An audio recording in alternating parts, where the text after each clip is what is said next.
So karon guys,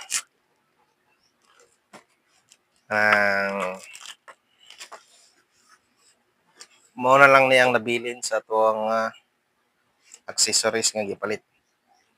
Ang iuna sa nakog tao na ni guys kay ang horn ani guys.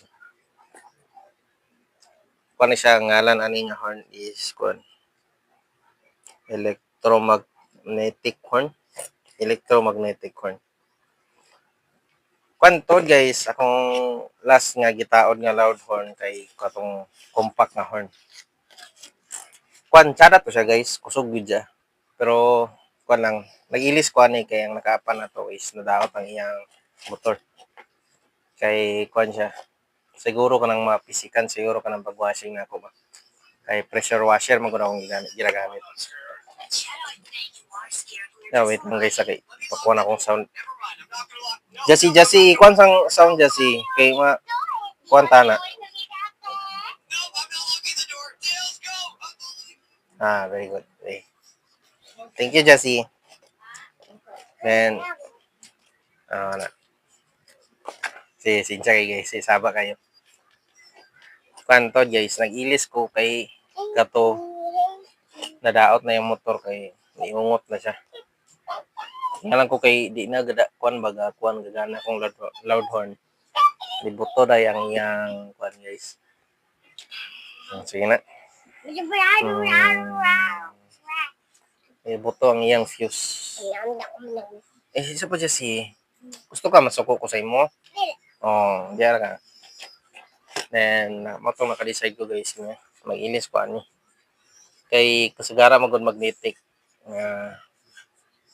horn guys kay dili siya kuan siya kanang dili siya makadaot sa tubig. Di ko sure siya.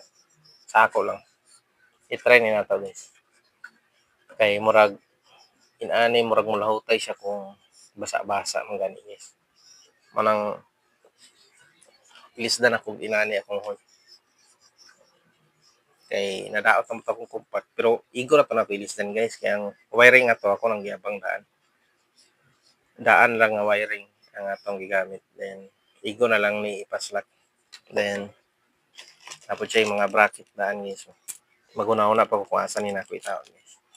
Then before ni nato install guys, kasi bago pa kani nga channel, don't forget to like and subscribe and pa-click na po ko sa bell na button na updated ka sa mga coming na nga videos. Then kanay siya nga horn guys, ako ra ni i-butang sa description ang iyang link kani. Sa Shopee man na ako ito. Ayan na. Ato na sugdan guys. So, tapos ko na ito ikabit guys. Then, yung proper na paglagay po ng horn guys, dapat ilagay nyo rin yung connector guys para lumabas yung bakas ng tunog niya guys. Then, ito yung wiring guys. And dito rin sa kabila. Okay lang guys na parang makalog siya. Okay lang yan.